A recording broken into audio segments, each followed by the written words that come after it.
नमस्कार साथियों, कैसे हैं आप सभी। इस वीडियो के अंदर हम लोग जानने वाले हैं सीयूईटी क्या है। सीयूईटी के लिए जो है आपको क्या क्वालिफिकेशन चाहिए, क्या एज लिमिट चाहिए, क्या सिलेबस चाहिए, मतलब कि सिलेबस क्या होते हैं, एग्ज़ाम डेट क्या होता है, इसका एग्ज़ाम का जो है पैटर्न क्या होते हैं, एग्ज़ाम की तैयारी कैसे करें। कुछ चीज़ें हैं जो कि हम आपको पहले बता दें कि जैसे कि DUN की Delhi university, JNU, Banaras Hindu university या टॉप किसी भी यूनिवर्सिटी में अगर आप एडमिशन लेना चाह रहे हैं, चाहे आप UG में या तो फिर PG में, तो इसके लिए जो है आपको CUET का जो है एग्ज़ाम देने होते हैं, जिसके माध्यम से आप किसी भी यूनिवर्सिटी में जो है अपना एडमिशन ले सकते हैं। तो चलिए जानते हैं कि आखिर इसका क्वालिफिकेशन क्या चाहिए, age limit, syllabus, exam pattern, इसकी आप तैयारी कैसे करेंगे, यानी कि A to Z जानकारी जो है इस वीडियो के अंदर हम आपको देने वाले हैं। नमस्कार, मेरा नाम मिट्ठू है और आप लोग मोटिवेटर मिट्ठू को देख रहे हैं। तो चलिए शुरुआत से समझते चीज़ों को, ठीक है। तो चलिए यहाँ पर देखिए, सबसे पहले CUET क्या है। तो CUET का जो है फुल फॉर्म आपको बता दें, कॉमन यूनिवर्सिटी एंट्रेंस टेस्ट होते हैं। यह जो है एक राष्ट्रीय स्तर की जो है परीक्षा है, जिसे जो है नेशनल टेस्टिंग एजेंसी यानी कि NTA द्वारा जो है इसको आयोजित किया जाता है।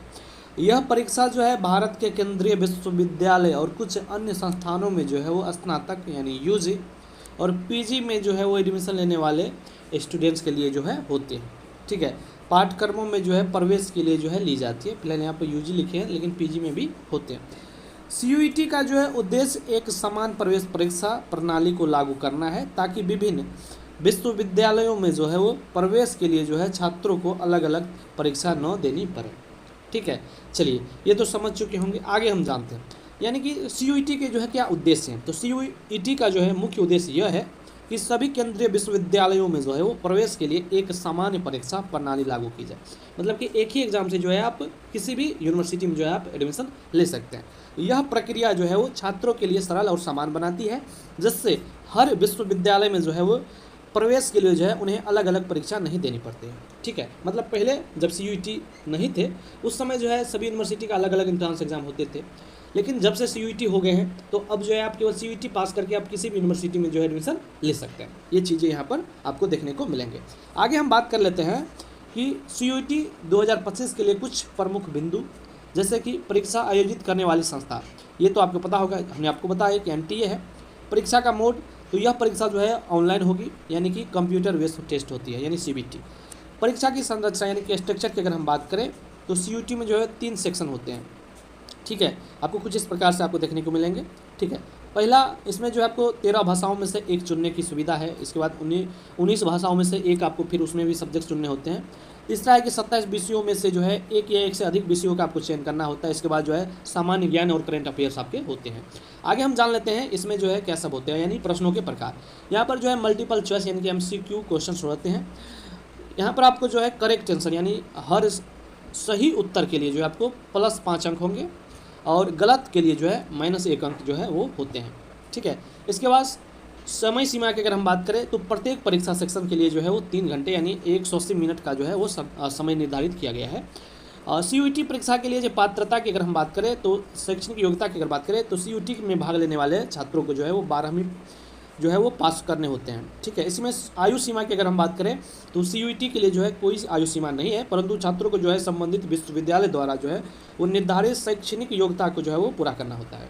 आगे हम बात कर लेते हैं कि प्रश्नों का प्रकार, तो ये तो हमने आपको बता ही दिए।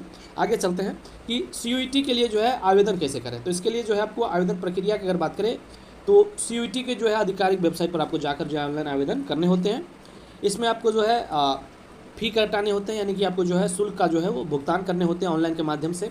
सामान्य वर्ग के लिए जो है 800 रुपये, OBC EWS सब के लिए जो है 700 रुपये और SC ST और PWD के लिए जो है 400 रुपये यहाँ पर आपको देने होते हैं। आगे हम बात कर लेते हैं कि आवेदन करने की तिथियाँ। तो आवेदन प्रक्रिया आमतौर पर जो है मार्च में शुरू होती है और अप्रैल के अंत तक जो है आवेदन किया जा सकता है। परीक्षा की जो तिथि जो है आमतौर पर जुलाई में होती है, लेकिन थोड़ा बहुत ये चेंज भी आपको देखने को मिल सकते हैं, ठीक है। आगे हम बात कर लेते हैं कि CUET के जो है परीक्षा पैटर्न के बारे में। तो इसे ये भी हम आपको बता दिए थे, फिर से हम आपको यहाँ पर कुछ चीज़ें और यहाँ पर हम आपको बता रहे हैं। जैसे कि सेक्शन A में जो है छात्रों को जो है इस सेक्शन में जो है 13 भाषाओं में से एक भाषा चुनने का जो है वो विकल्प मिलते हैं। ये भाषाएं भारतीय और विदेशी दोनों हो सकती है।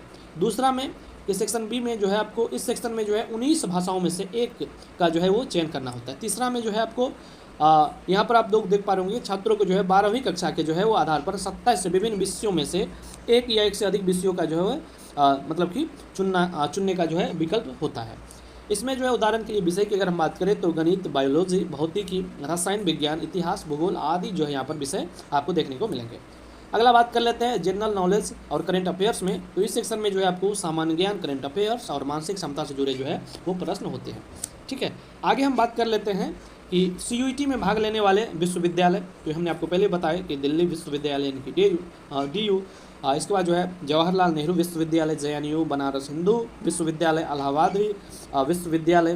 तो इस प्रकार से ये आपको जो है यूनिवर्सिटी टॉप के देखने को मिलेंगे और भी कई सारी यूनिवर्सिटी है जहाँ पे आप जो एडमिशन ले सकते हैं। आगे हम बात कर लेते हैं कि जो है CUET के लिए जो है तैयारी कैसे करें। तो सबसे पहले तो इसको जो है सिलेबस को जाने। ठीक है, सिलेबस जो भी है यानी कि 12वीं कक्षा के पाठ्यक्रम पर आधारित होता है, तो इसलिए सबसे पहले आपको जो है 12वीं के सिलेबस को जो है वो अच्छे से समझें और रिवीजन करें। दूसरा, मॉक टेस्ट का जो है वो अभ्यास आप कर सकते हैं।